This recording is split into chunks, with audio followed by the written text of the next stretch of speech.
Dear friends, welcome to our event today. We're going to have a lecture of Bruno Ferreira Costa from Portugal. Costa completed his PhD in social sciences, specializing in political science in 2015. He holds a master's degree and a bachelor's degree in political science from the Instituto Superior, I don't know how to pronounce, but it is how to pronounce this? Is it Ciências Políticas, social science and politics? Yeah. Yes. His academic career has earned him 2 scientific awards: assistant professor at University of Beira in Interior and research at Praxis Center for Philosophy, Politics and Culture. He has published several articles as an author and co-author in specialized journals. He is the author of 2 books, editor of an international book, and author of 7 book chapters in the field of political science. Bruno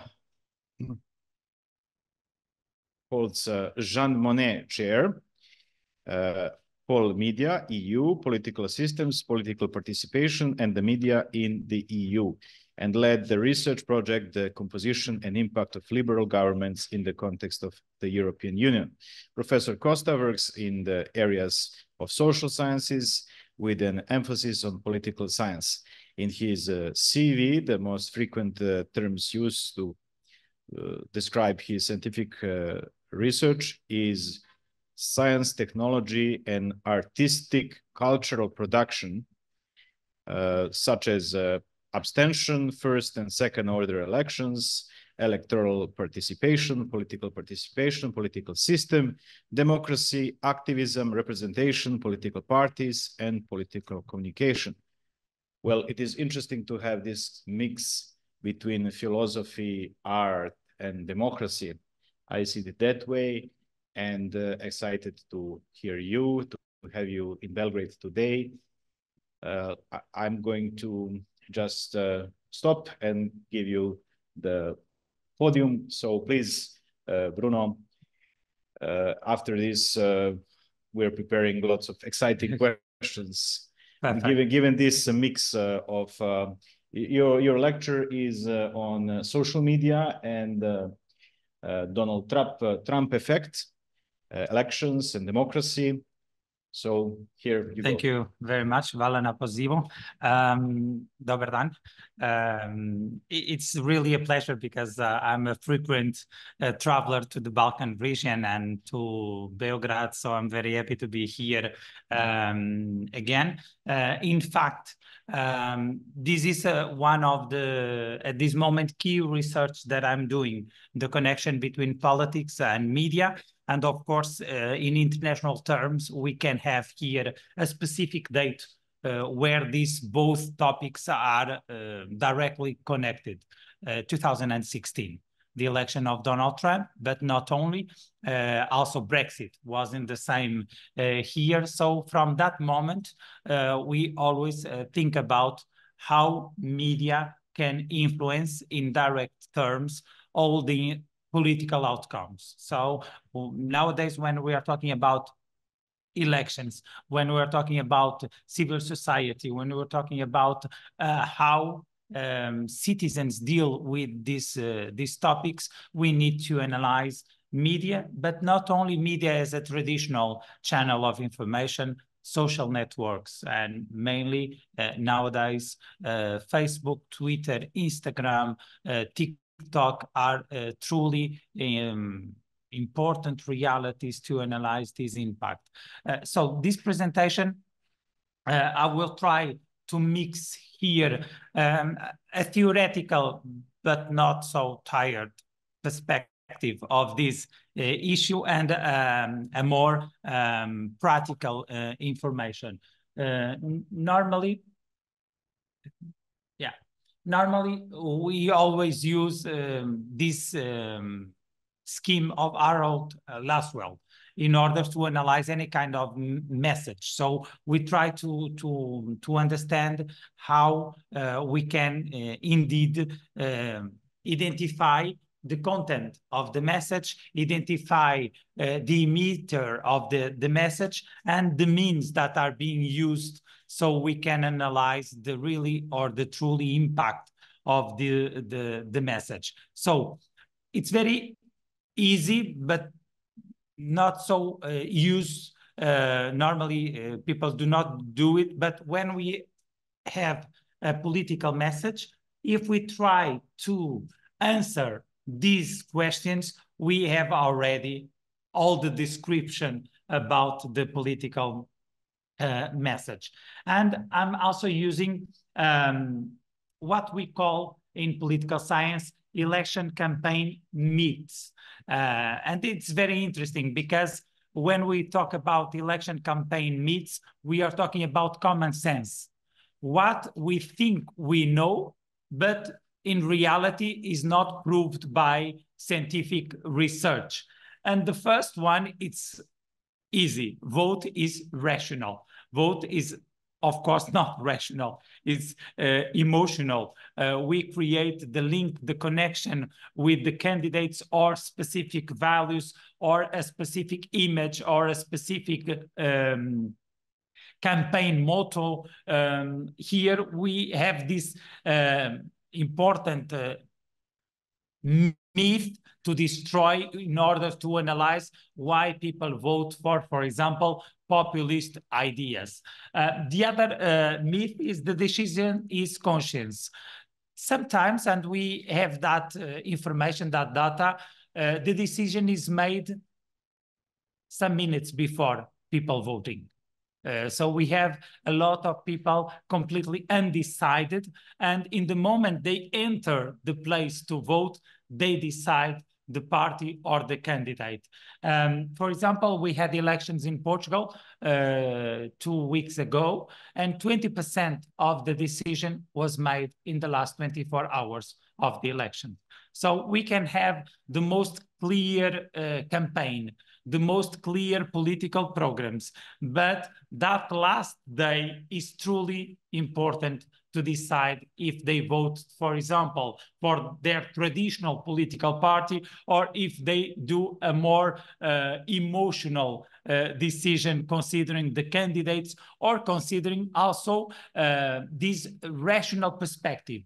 I know that my party will not win, so I will not vote for them. I will try to create here a block of solutions and vote for another solution.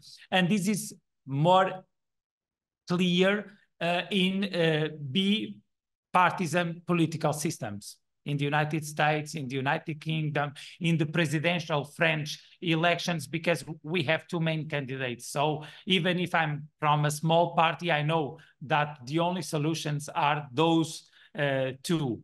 The third myth is candidates, they know the electorate, and they do not know the citizens so well. So this is a huge work of sociology, of psychology, political psychology, also a huge work of people dealing with communication studies. But what are the main questions? We ask, what are your priorities in your daily life? And normally we are being surprised with the answers, because if I ask in a global terms, probably I would say health, education, security. But according to this hierarchy, I will change my vote. Because, for example, if security is my main concern at this moment, due to criminality rates, due to migration waves, of course, those candidates who use this kind of topics in the campaign, they will get benefited by the campaign. The other, voting is decided during the election campaign. As I said, it's in the last 24 hours, a huge proportion of decision. It is possible to make policy without money, also a myth. And we are seeing that, for example, in new political actors. They do not belong to traditional political parties. They are from media, they are from companies, industry, they are rich men or rich women that decide to enter in politics. And of course, if they can buy political space in media or in outdoors, they will get in a better position. And also a myth, the best defense is the attack. And here I have some doubts, because we have very good examples of political actors that they made their campaigns in a systematic attack way and very successful. For example, Donald Trump. He attacked the system. He attacked the Obama family. He attacked the Clinton family. And this was a very successful approach. But nowadays, we see that this kind of attack, unique direction is not so clear to assure a path to victory. So according to these election campaign myths, we need to change the way election campaigns are designed and are established. And what we are seeing across the world is the traditional political parties still using the old-fashioned ways to do politics, and new political parties discovering how to contact directly with the citizens. It's completely different to do an interview in the main TV channel or to answer a citizen's message in Twitter. And what we gain from these direct relations is the idea of direct participation. Probably they have a huge team behind doing this kind of direct connection with the citizens. But for the normal citizen, you would think that, okay, the candidate is answering my questions and is answering my doubts. So I have here a direct bridge between me and him. Is not so far away as the previous political campaign myths. So we have these two main paths. The decision in political terms, in political campaigns, is made with a rational or an emotional approach. Of course, the decision in a political way should be always rational, I think. We should adopt the best solution possible, the best public policies in a rational. We should analyze the data. We should analyze the different possibilities. But sometimes we need to present this rational path in an emotional way in order to get the support of civil society. Because, for example, we had a very difficult period, probably globally, in 2011, after Lehman Brothers crisis in the world. And we had a lot of economic measures, very radical, and they were needed. The government cannot avoid this kind of political and economic measures. But the question is always how I can present a difficult measure in order to be accepted by the audience. Because if it is understood by the audience that there is no path and the future is brighter, the future will be better, of course, they will accept the measure, considering that the political actor is being sincere and the future will be brighter. If not, they will refuse and they will start to contest in global ways the government. And we are seeing that mainly in the European Union countries. In the discussion, we can see if this is the reality in Serbia. But in the European Union countries, we are seeing the increase of extremist solutions. Of course, in political science, and nowadays, there are two paths. The academics that talk about extreme right and the academics that talk about radical right. And the concepts are very important in order to also get in a way of normalization of some political parties, because these radical right political parties, they are now in power in Italy with Meloni, in Sweden, in a coalition, in Finland. So we see that this is a normal path in European Union terms. And the question is, the way civil society perceive completely different leaders. For example, nowadays, probably, if we do a survey of the most less liked political leader in Europe, I would say Viktor Orban. It's probably the one people will nominate as the less European, the less democratic one. But Viktor Orban is the same. Now is in the independent political way in European Parliament, is Fidesz political party. But before, he was member of the EPP, the European Popular Party, of, for example, Angela Merkel in Germany, and other right-wing political parties. This is the moment I was talking about, this post-truth era, and the debate around the definition of a fact. And a fact cannot have two interpretations. A fact is a fact.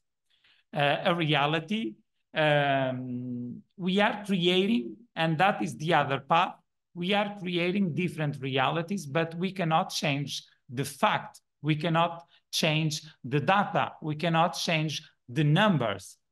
What these political leaders are doing, they are using the reality and trying to show the same reality in a different way, using emotions, using social networks, but also using the idea of fear.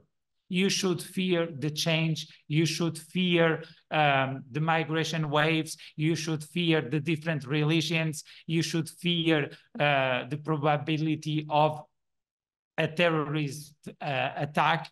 And this is a very efficient path in order to get the support of specific citizens. And in the United States, we see that in a clear way. A more conservative electorate in some states, the vote, and we are seeing that, for example, this radical wing, it's mainly based in the male vote, masculine vote. However, in 2016, Trump got 40% of female vote. So it was impossible for Trump to win the elections without 40% of female vote. Also, when we think about these myth immigrants, they do not vote for these solutions. Trump got between 10 to 15% of immigrant votes in the US, 10 to 15% of Black citizens vote in these elections. And now the polls, they are showing that you will get more. Why? Citizens do the hierarchy of values and priorities. And it's very interesting in these migration waves that those who are already established in a legal way, they fight the illegal immigrants. So they feel that they belong to the US already. And of course, they feel that these new migration waves are challenging their position in society. So this was were the two events, the US elections. I will show you some images that show the amount of surprise that was the result of this election, but also Brexit was a generation fight. Old generation voting for the Brexit and younger generation staying at home. So young citizens in the UK, they do not went to polls, and that was one of the explanations why the result was the Brexit. some people said on that time this was the beginning of several exits in the European Union, Italy, Netherlands. However, the results show that the level of support to the European Union is very high, but more important than that, the level of dependence from the European Union funds, it's so high that it's very difficult for a political leader to defend the exit of the European Union, Schengen area, the free movement of goods, people, and so on. What we have here, how media treat these political leaders. We have one French journal with this not independent way to analyze Donald Trump. This was one of the front pages after the elections, American Psycho. Of course, Libération is a left-wing journal, so it's not a surprise. Also, this kind of distinction between independent media and political engaged media. In the United States, in the UK, it's very normal. The journals, they announce who they support in the elections, and they do the direct appeal. In Portugal, this is not acceptable at all. We only know that a journal or a television is left-wing or right-wing with content analysis, for example, with the number of political analysts, if they are more right-wing or more left-wing. So they do not do this direct appeal. The second one is a Portuguese news magazine. And it's clear, one thing, in international terms, journals feel free to choose one side.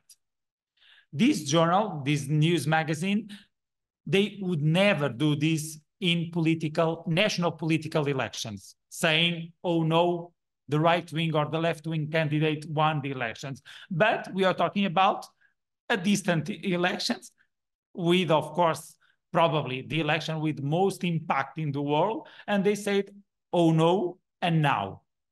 And now Trump was president for years, and after Trump, we have the current president, and the world didn't change so much. With one clear message, and this is more a political message, but during Trump, there was no war at all during that for years. And I think Trump will use this in November elections, saying, I'm clearly the path of peace, because during my presidency, no war happened.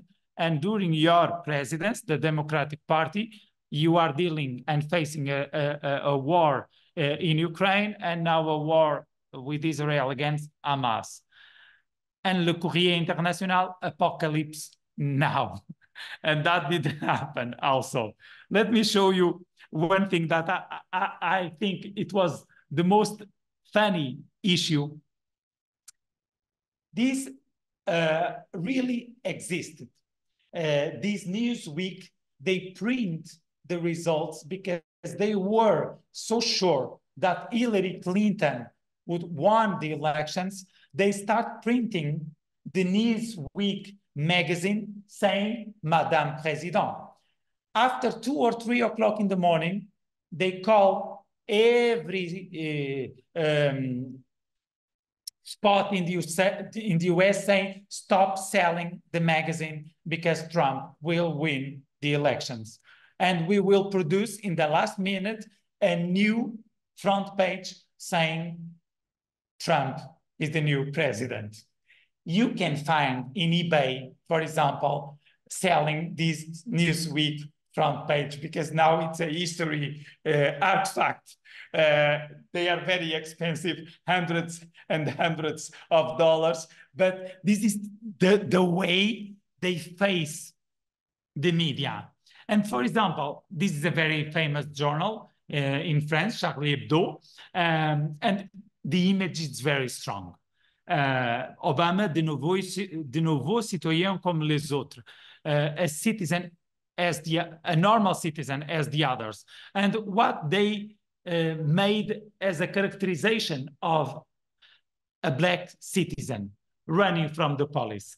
So Obama, as a normal citizen, is running, escaping from the policy as a black citizen in the US. And you can see here, historical journey to the White House. This was incredible how they were so secure of the result. So this is an invented concept, mediacracy, the connection between democracy and media, and the way media truly influence the output of an election. We know that we have the three normal powers since Montesquieu: legislative, executive, and judicial power. And this is the base of a normal democracy. But now I always call the attention of two other powers. Media and journals can indeed elect a president, and they can indeed elect a government or a mayor, and economy. So these are the fourth and the fifth power that sometimes in some realities are more important than the three previous and the basis of democracy. Also because if we consult, for example, the Eurobarometer and the data, most of the people, they believe more media than the political institutions. If the level of trust in the parliament, in the government, in the president are always below the level of trust in media. So they use this because if it is being revealed by the media, is the truth. So we are creating the new truth across the media, the traditional, but also the non-traditional media. Why this is a hot topic at this moment? Of course, we completely changed the way campaigns are being made, social media and election campaigns, and we have a new path, a new trend, that is the professionalization of political campaign. We have now several teams dealing with these political campaigns. Before, what we had was the importance of the speech, the charisma of the leader, some slogans or some political proposals. Now, with this new agora of discussion in social networks, we clearly open the path for political leaders outside the party summits. So they lost the privilege to select all the political leaders. So this is also, I would say, the functioning of the civil society. We have new leaders that they are not committed, they are not engaged with the traditional political leaders. We saw that, for example, in Ukraine, with Zelensky as an actor being elected, and he was doing president in the TV show. So this mix between the reality and the TV probably was one of the explanation why it was so easy for people to see his image in the outdoor and saying, okay, he's the president. Also because he was the president in the TV show. So this is completely changing the way political parties understand the political process. Why Trump and his example is a hot topic. The number of followers of Trump in all social networks, mainly in Facebook and Twitter, the civic engagement with this digital communication. Of course, there are several academic studies on this civic engagement in social networks.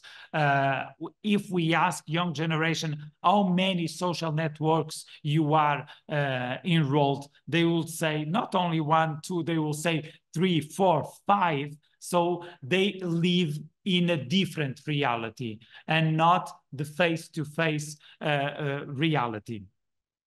So this is the new Agora. This is the new public space of discussion in political terms. And one specific trend is this over-personalization of the campaign. When we talk about politics, we are talking about A or B, the person A or the person B, with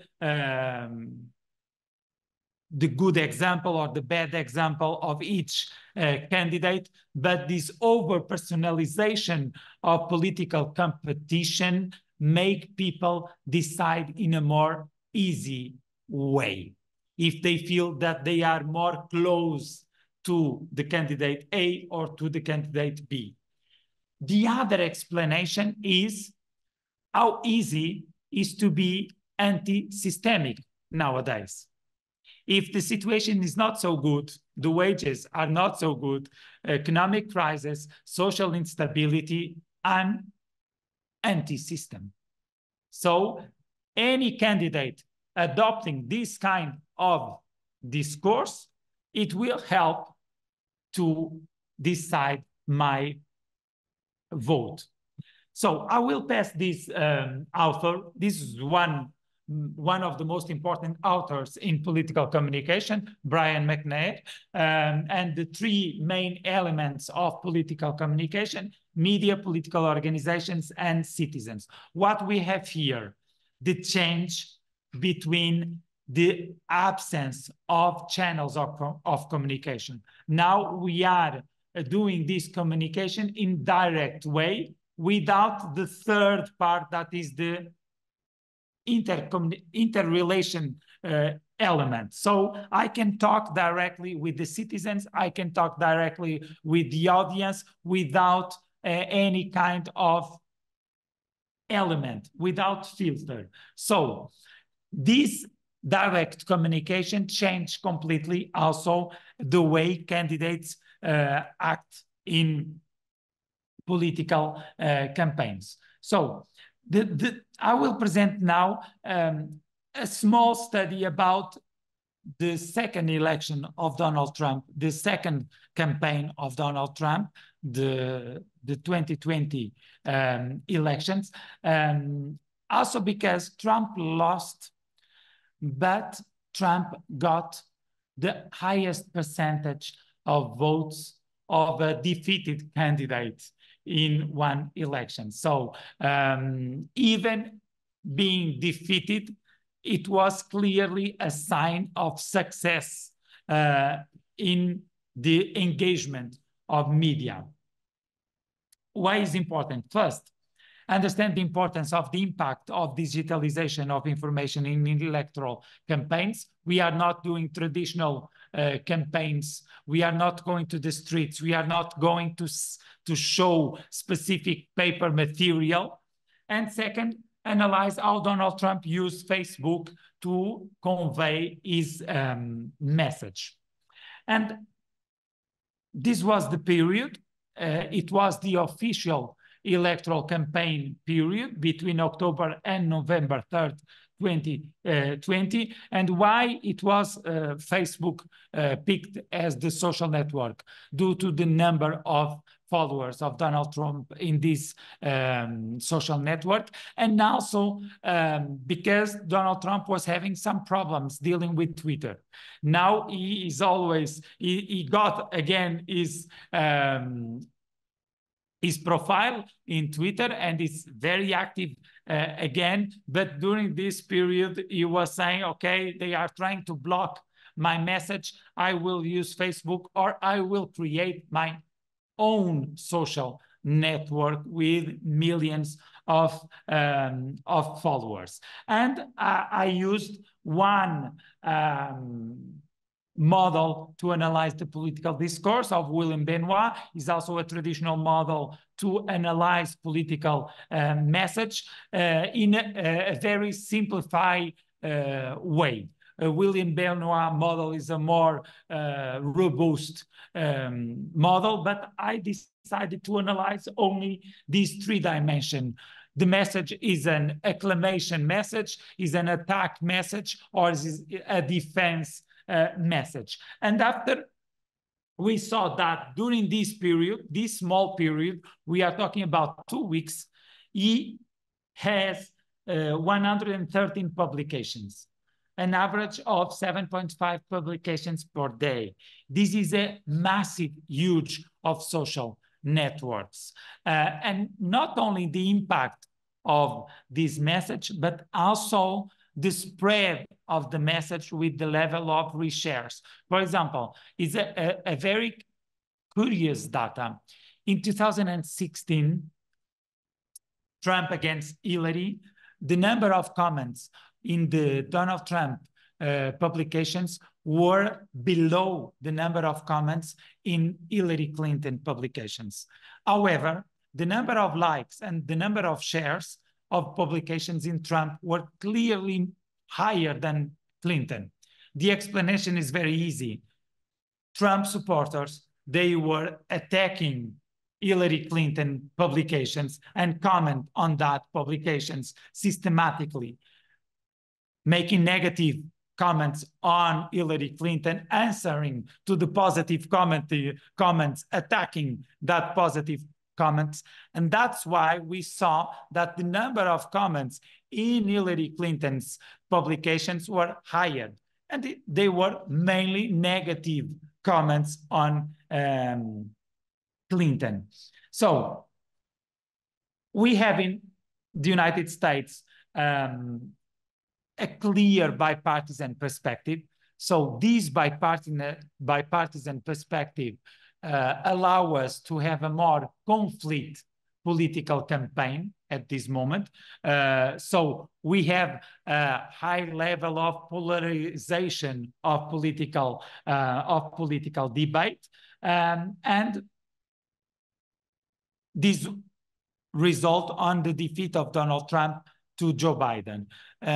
What we can say also of the way Trump and Biden use social networks. Biden used in a more institutional way. And I'm quite sure, this is not our official information, but I'm quite sure it was a professional team dealing with Biden Facebook account. But I'm also quite sure it was not a professional team dealing with Donald Trump Facebook account. So it was Trump doing that kind of publications, because we see this kind of words, this kind of attacks. If it was a professional political team, they will not moderate, but they will use other kind of content in order to not be so radical in some publications. And what we see, it's also a demonstration of the selfish Trump was. A huge number of publications were acclamation publications. Instead of adopting an attack during the second campaign, he was more, look what I have done in my presidency. And probably this is one of the possible explanations of the defeat, because he was very successful when attacking Hillary Clinton. And he could adopt the same strategy against Biden, because Biden was vice president of Clinton. Biden is part of the system. But instead of that, the majority of the publications in Facebook were, I am the best president US ever saw in history. The economy is in huge path. Look, no war. Look, the wall against the immigrants. Me, me, and me. And less Biden. Of course, we saw, it's not statistical significant, but more attack publications than defense publications. This change of strategy probably produced a debate between both characteristics, both characteristics between Trump and between Biden, and also produced new citizens in the system. We saw in these elections the highest political participation in a US presidential. Biden was elected with the highest number of votes in US history, but Trump was also the second highest. So there was also a huge movement between both electorates. And this is also some important numbers for November, because in November, I'm quite sure that we will not see this level of participation, because we will have citizens that are not so happy with Biden presidency. The level of reaction to Biden is very high. So the solution is to convince the highest number of citizens to show on November and to vote, between the less problematic solution. And US elections are also a very peculiar election, because we are choosing between or among two old guys. Biden more than 80, Trump is between 78 or 79 years old. So there is also a generation gap between these citizens and the majority of citizens in the US. So probably Trump will go back to 2016 strategy. And this will be interesting to analyze if we will have more attack political messages in social networks than acclamation. Of course, he can do, during my period, previous Biden, I was incredible. But now he will try to attack Biden last 4 years in order to say, you can compare. This is a terrible political president. And of course, he will do other things. He will attack the health condition of Joe Biden. We do not have official information about the White House, but we see public appearance of Joe Biden. We see some movements. We see some lack of memory in some speeches. So probably this will be a core message Trump will try to use. He is not capable to rule during the next 4 years. And probably that's why the vice president selection will be one of the most important vice president selections in the last decades. And that's why nowadays there is a movement in the Democratic Party saying Kamala Harris is not a solution. She is the vice president now, but probably if Biden won the election, it will be very difficult to Biden to complete the next 4 years. So we need to have a more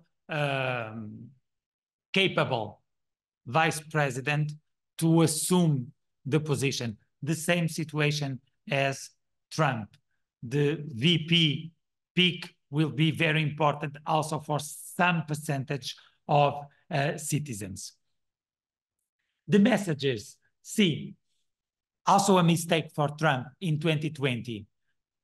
The biggest amount of political message in Facebook were about elections itself, in a more broader sense. For example, on November 4th, vote Trump. These are very important elections.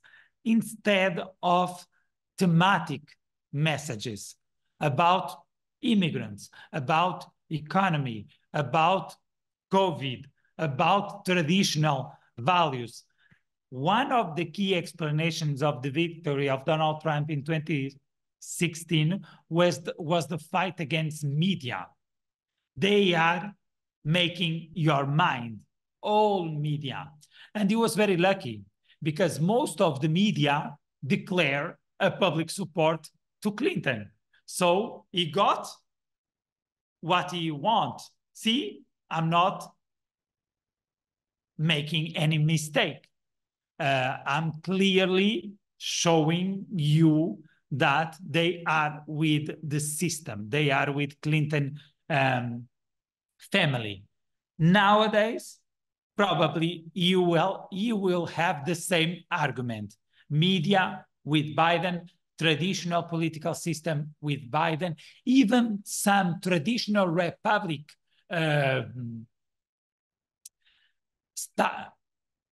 governments, representatives, they are already declared they will not support Trump. So even inside the political party, you will have that kind of argument. And this is a cloud of the Facebook political messages, and it's clear 2, 3 words. President, selfish perception. Trump, selfish perception. And in the third level, Biden. Probably you will change and you will have Biden, Biden, Biden in the next perception. Of course, we have here some US states that were the key states, the swing states that were, the elections are decided in the United States in 6, 8 states. So one thing that Trump made in 2016 that was impressive, he was visiting traditional democratic states, even knowing that it would be very difficult to win in those states. Wisconsin, Michigan, Pennsylvania. And he starts, we can see that in YouTube, he starts every speech saying how many times Hillary Clinton was here to talk with you. And she was not there because for the Democratic Party, that were comfortable states.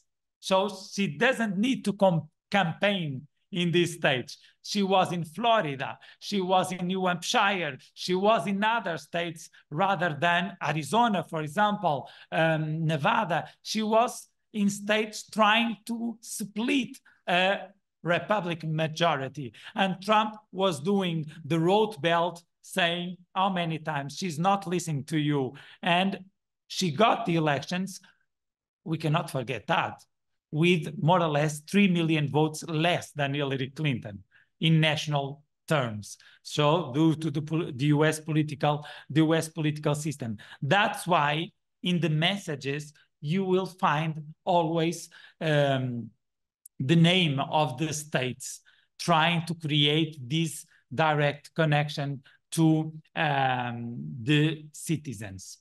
And these are the main conclusions, pointing in one thing. The main strategy is to create direct connection with citizens and to create a wave of enthusiasm in a single user of these social networks. What Trump made in 2016 and 2020, each citizen is a political actor, changing their social network into a political network. And we can do that with IT help. If we saw the number of messages, for example, in my Facebook or my Twitter, as I'm a political scientist, most of the messages are from political science. But in a normal profile, a normal citizen, this is not the case. They will talk about the family, they will talk about cultural, they will talk about love, they will talk about any kind of topic. What Trump made, people are spreading sharing constantly his messages. So a non-political profile changed to a political profile. This kind of engagement was the new thing and the new era of Trump campaign in 2016 and 2020. With one interesting comparison. Why we saw Trump victory 8 years ago, why we saw, for example, Bolsonaro victory before, and they lost because they were in power. So they were directly responsible for the public policies. And probably there is a percentage of citizens saying, you are not anti-system anymore. The things are not better than 4 years ago. So you are directly the responsible for this situation. And this is one thing that some authors saying, give the power to the extreme right or give the power to the radical right. And this is the way to reduce the level of support in these political parties, because they will be responsible for this political process. If you never do this, they will be always anti-systemic until the year they got the position. And this is a trend very interesting in the US, in Brazil, but probably also in Italy with Meloni, and we will see this trend in several countries. Thank you very much. And I'm available for any question or debate. Thank you, Professor Costa. I was wondering if you ever had an opportunity to work for some political party. This was so insightful, and these kind of conclusions would help. Maybe I was running. Yeah, I was running for member of parliament 5 years ago. How was that experience? Terrible.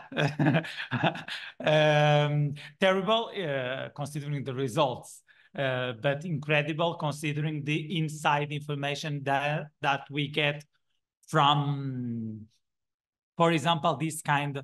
I was vice president of a new political party.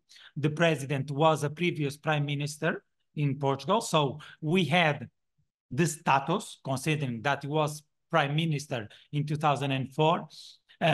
However, one of the key mistakes, in my opinion, we used to do the traditional political campaign with this direct contact in the streets, in the fairs, in the cafes, and we do not use these powerful tools in social networks.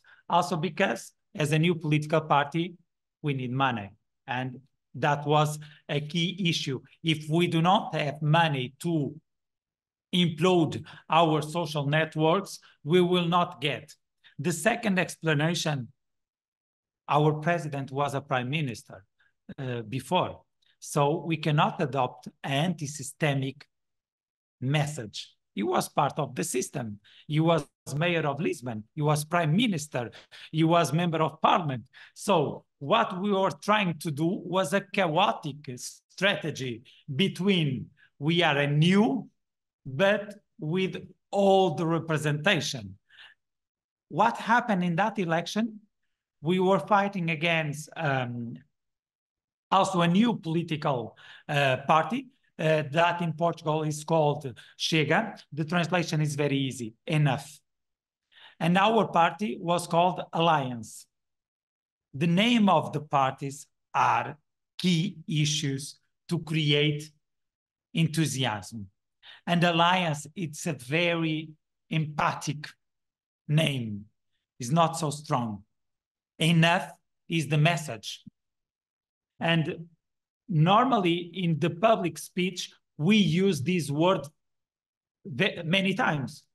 Chega, enough of corruption, enough of migrants, enough of everything. So even the traditional political leaders, they need to readapt their speech in order to avoid this kind of word because they were giving the floor to this political party. This political party got one member of parliament, the leader, in 2019. They raised to 12 in 2022. And last election, 2 weeks ago, they raised from 12 to 50. 50. 50. They more than 4 times the number. So nowadays, they are the key element to decide the stability of the system, because the two main parties, now we will have a new prime minister, right wing, but they got 80 members of parliament. The Socialist Party, that were the ruling party, they got 78 and they got 50. So they are not so far away, and they won some regions in Portugal, even if we only listen to the main political leader. André Ventura is the political leader, is from the same European political family of Le Pen and Salvini. So he's not from the political family of Meloni. He's more extreme right-wing than Meloni, but with a very intelligent way. We do not have such immigrant issues in Portugal. We do not have death penalty issues. So the key topic of the message is corruption. And the key topic of the message is you are ruling Portugal since 1974, and we are in this situation. So we are the only solution, completely distant from right-wing and left-wing. We are the new ones. And probably if they keep this system and this path, we will see. So were you getting the same message to come across the same message as these central European political parties? You tried that, right? Yeah. And these now I'm not member of that party. I left the party after the elections. But the strategy, if you want to enter the system, you need to be anti-system completely. Or you need to talk to a specific part of the electorate. For example, in Europe, you are seeing the animal parties or the green parties or the liberal parties. You have a specific political message. And probably we will see that in the European elections, because this enough political party, they will try to win the elections, because this is not very important elections in political outputs. So we will see if this is a trend similar to France, anti-systemic, but without political responsibilities. They could continue challenging the system, or if they will be called to political responsibilities, as it happened in Italy. And this could be a trend to see in the next elections. What this party made: TikTok dance, TikTok, any kind of videos. Even the political leader is dancing in this election agora. And so they have to pretend like monkeys if you want to succeed in today's elections, right? They are doing clearly. He was a previous football analyst. Commentator.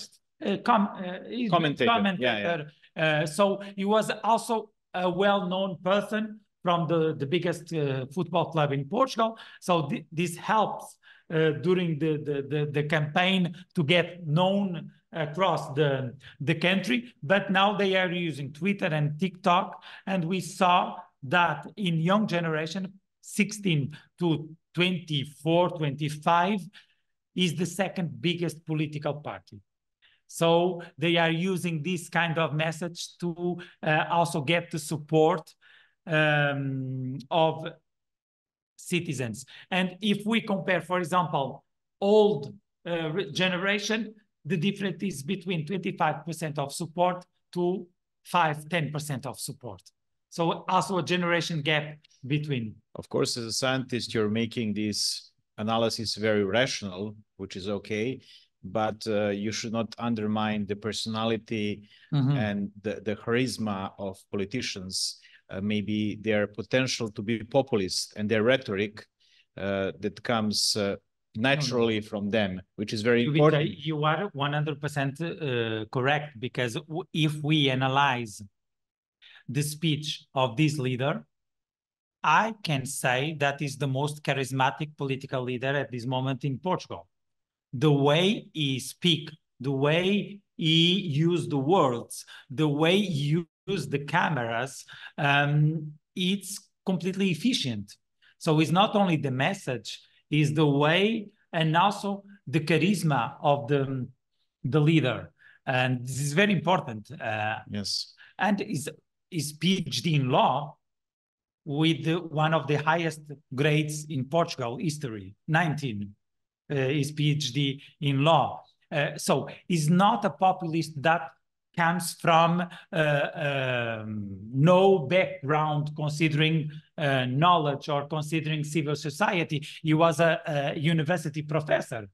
But now when we see the football period analyzing and discussing, was very important, because he understood that to simplify the message is the path to speak with all audience.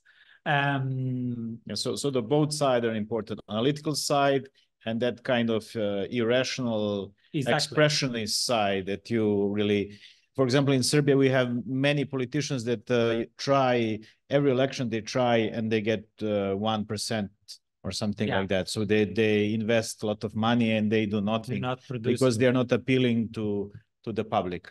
Sometimes we see, for example, we analyze his speech and we say, you cannot use these words in political terms, but you go to the parliament and he speak the same way we have a discussion in a cafe, saying you are all corrupt. But corrupt is a nice word. You use worst words in political and public debate. And this is very efficient nowadays in Portugal. Also because we are in a moment of passage, I would say. Because the economic crisis, the social crisis is being very hard in Portugal due to the inflation and due to the cost of living. House prices are incredible high. We have houses, for example, in Lisbon, more expensive than Paris. So this is impossible. If we have a minimum wage of 800 euros in Portugal, you cannot live in Lisbon or you cannot live in Porto. What is the reason for that? Tourism. 20% of our GDP is based in tourism. So decrease in tourism. Increase of tourism. A lot of people, and they are renting the houses for Airbnb and so on. And this is in Lisbon and Porto. It's chaotic at this moment. The second reason is selling the cities for international buyers. For example, Madonna bought a house in Lisbon 8 years ago, and this was also a trend in Hollywood stars and French political and actors also. Of course, this raised the prices. And also one thing that the European Union is trying to avoid, but it's impossible, the Visa Gold system. You buy a house of more than 300,000 euros and you get a visa to circulate in the European Union. So you now made me wish to go to Portugal and buy a house there and live. It's the rest of my life. We're really, because, you know, why is that appealing? Because of the sun, nice climate? Yeah. It's very safe. It's very sunny. More than 300 days of sun. Globally, it's cheap compared to France in the daily life. Not the houses, but the daily life. And I think all the international prices are changing Lisbon in that way as appealing city to live. Yeah, sorry for going out of the topic a bit. No problem. I guess there are some questions, maybe even on the Zoom, because we're streaming this. Mm-hmm. And I guess some members of audience have some idea of a question. TikTok, and you mentioned the age of Biden and Trump. Do you think Trump will use TikTok or try to communicate with the younger audience? What is your prediction? Yeah, we saw that in the meetings of the Republican Party, we saw sometimes Trump dancing in that kind of moves. And we saw, for example, other political leaders doing the same moves. Our radical right-wing leader do the same moves of Trump in one or two situations. Salvini made also this kind of movement that Trump do normally, trying to show he's younger than Biden, or is that actually fit to the position. I'm not quite sure if he will use TikTok. I'm quite sure he will be very present in Twitter, in Facebook, also because he knows that this is not the target of Trump, younger generation at this moment. However, he needs to do a minimum percentage of votes, probably between 20-30% in younger generation, in order to succeed in national terms. What we will see probably is, depending on the vice president selection, you will try to use the VP in order to contact to a younger generation, probably. I'm not saying TikTok, it's very specific social network. And I understand that some political actors, they do not feel comfortable to use TikTok and to do this kind of trending dances, but at least they will do these trend political messages. For example, we saw that with Milei in Argentina. Milei made a video showing what kind of government ministers you will cut. He filmed saying education, no minister, security, no minister, and so on. And for example, we had our political leader doing the same video. So probably Trump will do this kind of videos in TikTok, not dancing, I hope, but this kind of political message videos, because he knows that nowadays TikTok, it's a huge social network among young generation. 14 years old, they cannot vote, of course, but they can influence other generation to vote. Thank you. Milan, maybe?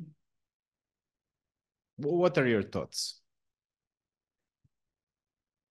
Thank you for very good presentation, very inspirative presentation, and I would like to ask you about using technology in your research and the impact of new age technology like artificial intelligence, blockchain, Internet of Things on the election results nowadays. Do you have any evidence regarding that? What we are seeing, thank you very much for the... You just don't call it new age, please. It has some other meaning. What we are seeing now is that the creation of material is being made by new platforms. For example, writing a speech, you do not need to use in an old way. You just need to give the platform the concepts that you want to use, or to relate the concepts. And we are seeing that nowadays political leaders, they are using not only this new technology to produce material, but for example, to create also images that were not so common before, but for example, to create images for outdoors, instead of showing real people, they are creating this kind of political message. And we are seeing now a deep concern using technology, using political psychology and the information of how our mind is organized in order to produce specific material to convince people to vote for our cause or for our political party. Of course, this can be done in different ways. For example, using small groups and testing these small groups' reactions to political messages, and after creating a bigger message using that kind of results. So we have this kind of focus groups. We test the message, and after we provide a national wide campaign using this message. However, we cannot forget that I still believe politics is emotion. So we can use AI, we can use all kinds of platforms, but we need to convince people. And this is more emotional than rational campaign. That's why, for example, we are also having a new generation of leaders showing their private life. They share pictures of the holidays, of the family, of the animals, the dog. They share pictures of their daily path in the beach and so on, because they want to... You're talking about me. No, they want everyone. a normal citizen as the others. However, we need to ask always one thing. I want to vote in someone that is equal to me, or I want to vote in someone that I recognize with more capacity to decide in the name of the society. And I think that we are changing that. Before, we see the leader as a superior, someone with unique capacity to rule the country, to rule the government, to decide in difficult terms. And now I'm feeling very comfortable to see my neighbor in an MP position, and I see, okay, he's no more, he has no more capability than me to this position, but I feel equal in that way. And this civil society in ruling positions could be a problematic.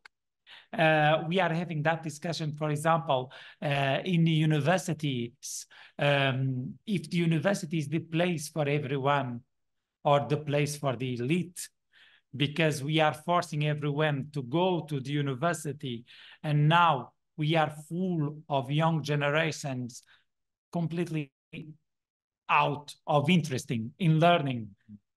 And we are seeing this kind of reduction generation of a bachelor, master, and PhD. PhD, not so common, but we are saying the only path of society is to be in a university. And in 40 students, we have 2 or 3 that are clearly engaged and interested in learning more. And the others are being forced, between commas, of course. And in politics, if we want to elect the similars, probably we will not have the best results in political terms. Also because the decision is made in a rational or to continue in power. And if it is to continue in power, we will not adopt negative political decisions, because we want to be re-elected. Of course, new technology reduce the time we spent analyzing the impact of the message, analyzing the level of engagement, and also reduce the time we spent creating public policies, because we automatically have, for example, if we go to the AI, create a political program for a right-wing political party considering these specific nodes. And we have a political program without any kind of effort. Well, there are still people that write. Of course. A small percentage of them. Yes, of course. But the idea of spending weeks producing a government program or an electoral program, it's no more used to do that nowadays. So we need to use in a rational way in order to be more efficient. But of course, the political leaders that do not use that will be completely overpassed by the new reality. You know, before we had the political leaders that looked very mystical. They were sending that kind of message. They're important and they're a bit far away from the crowd, but they wave to the crowd. They are like stars. Yeah. And now we have political leaders that make kind of some kind of show in front of the public, in front of the cameras. So they kind of have different personas inside themselves and fight between themselves, kind of making a performance for the public. So it's different. It's different. For example, last week we elect the president of the parliament in Portugal. And during the normal procedure of elections in the parliament, we saw the official declarations and we saw several political actors going to the offices, making small videos for the social platforms, saying, this is happening in the parliament and I'm fighting for you. They are all the same and this is the only solution. So we saw that more important than this official debate and talking with the establishment, they were worried about, no, I need to go to my cabinet, to my office, record a small video of 30 seconds saying, I'm here, I'm fighting for you, and I'm here to represent your vision and your perspective. So they are creating this kind of characters, but more important than that, they clearly identified the direct communication as the unique solution to make engagement with these citizens. So are you concerned what these technologies do to our mind? I'm not concerned in because that. It looks like everything becomes superficial and people just do selfies like I do, and maybe we all do that. We all do. Do we become a little bit shallow and we don't really think as much as before? I think that clearly the time to political debate, it's less relevant than the time to political communication. More important than the political decision is the way we present the decision. So is the way the message is being revealed and not the message itself. And the other path, I think that we are creating a generation, I would say probably superficial. The slogan is enough to convince. The message is enough to convince. So we need to create material in order to show and to convince the audience in that way. And some political leaders are more efficient doing that than the others. Also because probably in this time, we will not spend more than 30 seconds to get the information. So the ones that can do that in 30 seconds, saying, this is my political vision, 30 seconds, a video, or 2 lines, a text. The ones that will do that will be probably the leaders of tomorrow, because I will not spend 5 minutes seeing a political speech of the leader. I will do, but I'm interested in the topic. 20 years ago, when I was starting focusing on communication science in a way, in my education, etc., I thought communication was not so important, but now I see at this point it is really important, the over communication as opposed to lack of information. So this kind of issue becomes the most important in society. Yeah. Communication science. They used to say, like, there is not such a thing as communication science. The communication science does not exist, but now it's very important for the society, and it's the essence of analysis of many I give you one very interesting. I give you one very interesting example. Younger generation, the channel of getting information in the US are humor political programs. They get information of politics in, for example, talk shows. In what shows? Sorry, talk shows. Talk shows. Okay. Humor political programs. So instead of going to CNN, to Sky News, instead of getting the official communication, they are being informed by this kind of political programs. And we have also in Portugal some of this kind of content. For example, in the 2 weeks before the elections, we have a humorist doing in prime time interviews to the candidates, and probably younger generation, they will see this program, they will consume this information that is a mix between humor and politics, and they will decide according to that perception, instead of reading programs, instead of going to the political party website, instead of reading a normal newspaper. So we are seeing new ways to get information, to social media, social networks, and also, for example, this reality in the US, it's very strong political humor programs. I have a feeling that 50 or 60 or 70 years ago, when these mass media started their proliferation throughout societies with the appearance of TV and TV shows and news and everything, it kind of, it was a manipulation of minority over majority through these mass media. And now we are getting to the point where things are changing, that majority is kind of, it's not easy to control. Yeah.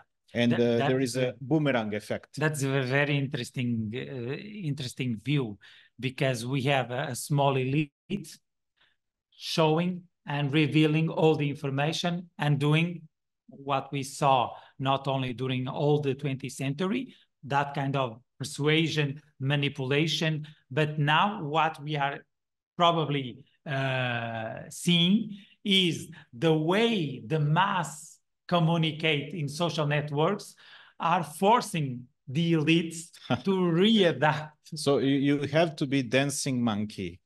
If you have to dance to our tune. I like it very much, because it's kind of payback time. Of course. I'm just discussing like this, the history of this process, from manipulation of minority to kind of domination of populist majority. I give you one impressive example. We have that morning TV shows. in all national televisions in Portugal, all national channels, about daily life, culture, very soft information, almost for retired people. All political leaders want to go to that morning talk shows. And what they have done 2 years ago, they went to that morning shows to cook. Our present prime minister, that is probably the future president of the European Council, Antonio Costa, he will end the mandate today, tomorrow, 2nd of April. He was cooking in national television in a morning daily show. And this is completely surreal. Yes. If we thought 20, 13 years ago, the prime minister in a TV show cooking. And after that, the opposition leader went to the television cooking. All political leaders went to the TV show cooking. So showing everybody must cook. Showing their skills, but most important than that, showing that they are normal cities and creating emotional contact. Well, that sounds nice. Yeah, I think that at least we see the human besides the political actor. So we have two characters. The political actor is one, and the human that dance, that go to a disco and go to a program to cook. They are completely changing the way we do political campaigns. Okay, so our lunch is going to be ready soon, and things are cooking up. Maybe some question from our online stream, if somebody wants. Chedomir would like to ask something.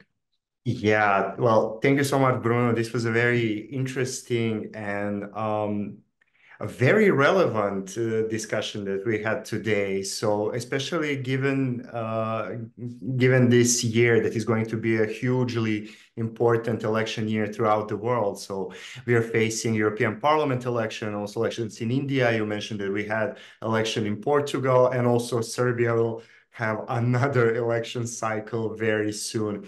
And there are so many interesting points that you raised and that I would like to address, but I would try to prioritize and to keep my feedback at least half coherent as I can.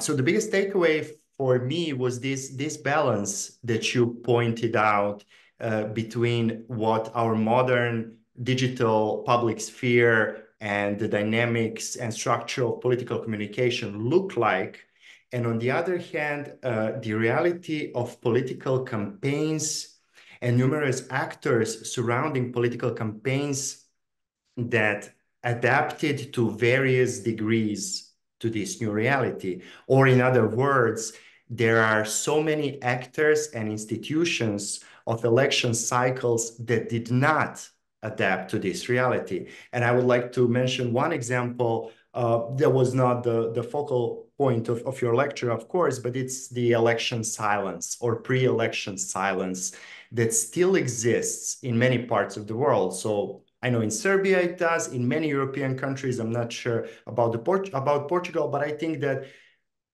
probably in more countries than not, this still exists. So you have 1 or 2 days before the election when it's forbidden for all social actors to publicly declare any political messaging. And that is the institute that is so tightly connected to traditional political campaign, to the mass media era. It's meaningless in the current digital public sphere, and somehow it still exists. But to go back to the main point and focus of your lecture, what I constantly think about is that in recent years, whenever we are talking about successful digital political campaigns, we tend to think about populists, and we tend to think about Trump and Trump-like actors who manage to sort of hijack the dynamics of digital media and digital communication, and to harness emotion, and to harness primarily fear and anti-systemic sentiment for political gains. But at the same time, I'm often reminded that the first time that, as I can remember, that we started taking social media seriously in the political game was actually maybe the year of 2008 and the successful campaign of Barack Obama. And for a large part of the success of that campaign was put on the successful use of social media. And his messaging was quite different. And it did harness the emotional appeal that exists in the digital communication, but not for fear, but for hope. And I think that this example shows that more reasonable and accountable political actors can also use the affordances of digital public sphere and digital communication methods. They do not have to imitate, all these negative trends that exist in populist digital communication. And I think maybe you are rightly positioned to maybe give a comment on the situation among Serbian political actors. And of course, I would say that it's very difficult to discuss the lack of success of Serbian political opposition in recent years to a single factor. But I think that one of the contributing factors is the lack of successful social media campaigns and digital campaigns, that in some ways it seems that they're still leading political campaigns of 20th century when we are very deep into the 21st century. And as someone who is knowledgeable about these contexts and obviously about the way digital political communication works, maybe you could speak more on that as well. And thank you once again. Thank you very much. Indeed, we also have in Portugal that silent day. We cannot talk about politics on Saturday before the elections. Of course, it's very strange because all the information is in social networks. So we can still do some kind of campaign in social networks. But we are having that debate in Portugal to eliminate that silent day. However, there are some reasons in order to keep that day that are related with a kind of separation between the very intensified campaign and the moment of election. For example, some people that are in the places counting the votes, they are also doing campaigns. So it's very strange to do the campaign until 7:55 in the morning, and at 8 that person is receiving your vote. So this kind of separation are also being used to split that moment, but also to give a moment, I would say, of peace to candidates. The campaign is very tough. It's very hard during 15 days, driving all over the country to do these events, to these gatherings. So this kind of moment is the moment of relaxing with the family and also moment of peace. Of course, we can keep that silent day this way, but to give any kind of penalty if people share something in social networks doesn't make any sense, because you have that kind of information nowadays. You mentioned a very good example, because Barack Obama was the first, I think, presenting his application through YouTube. When he was elected, he made the presentation in a very positive way. So we can have people from the establishment, if we would like to mention this kind of selection political party. We can have people from establishment using social networks, using digital platforms, and trying to pass a message mainly of hope. Considering the slogan, yes, we can, considering the gender new wave of leaders. We are seeing that in Europe, new prime ministers of 35, 36, 37 years old. We saw that, for example, with the new prime minister in France. We saw that in the Baltics, huge generation change in the political leaders. And we saw that also in the idea of we can use social networks and we can use our digital public appearance to show a positive message instead of using in a negative way. So Obama is a good example. We have another good examples in the Baltics using the idea was the dimension of these new political leaders. Populist ideas, they raise mainly from the media or through the social platforms. So some people make a direct relation between social media and populist automatically. And that is not so true. The idea is that establishment political leaders, they need to readapt the way they do campaigns in order to be involved also in this digital world. They cannot concede these digital campaigns to extreme political leaders or extreme political parties. They cannot at the same time do a gathering of 500 persons in a pavilion and the other leader is talking to 100,000 people in the YouTube channel. They, of course, will lose the path of this way. So the courage to be involved in these new public spaces is also one thing that probably is not so clear in Serbian reality.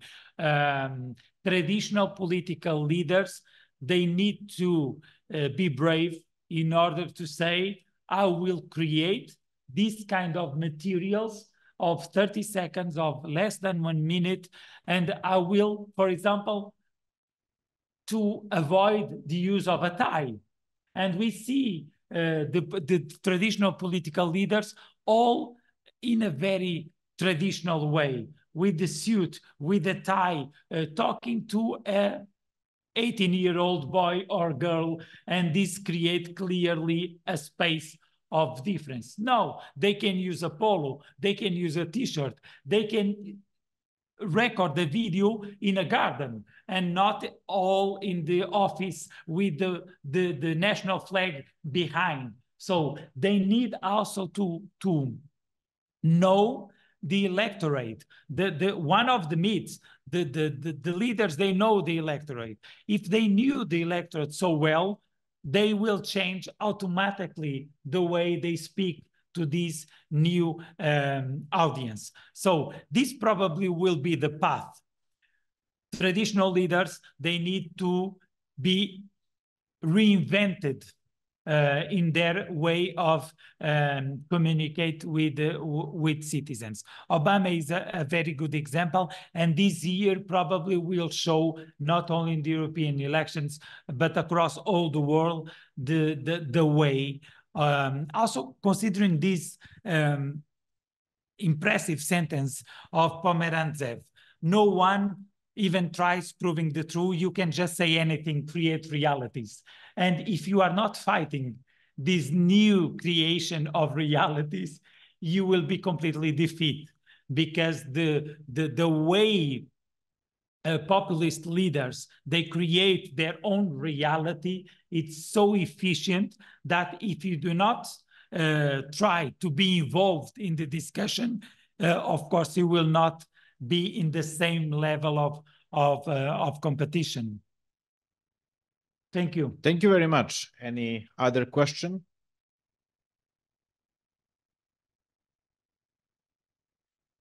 All right. Thank you very much for giving us this inspiring lecture. And thank you very much for following it. Okay. That's it. Thank you.